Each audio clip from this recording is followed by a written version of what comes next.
আসসালামু আলাইকুম সম্মানিত ভাই বন্ধুরা, আপনারা কেমন আছেন? আশা করি সবাই ভালো আছেন। তো এটা হলো আমার মরিচের প্রজেক্ট। তো এখানে আমি 2500 পিস চারা রোপণ করেছিলাম সাকাটা কিংহট 1102। তো এই হলো আমার মরিচের প্রজেক্টের অবস্থা। তো গতকালকে এখান থেকে মরিচ হারভেস্ট করা হয়েছিল।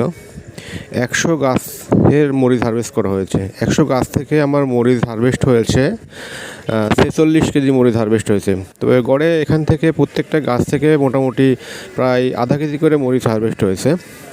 তো সম্মানিত ভাইরা, দেখেন আমার মরিচের প্রজেক্টের অবস্থা। কোনো গাছে এখন পর্যন্ত কোঁকড়ানো ভাইরাস ধরে নাই। আমি সঠিক কীটনাশকগুলো ব্যবহার করে আসছি।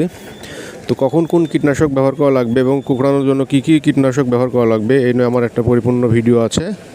আপনারা আমার চ্যানেলটি সাবস্ক্রাইব করবেন এবং আপনারা পাশে থাকবেন। অবশ্যই আপনাদের মাঝে সেই ভিডিওটা আমি প্রদান করে থাকবো। ধন্যবাদ সবাইকে।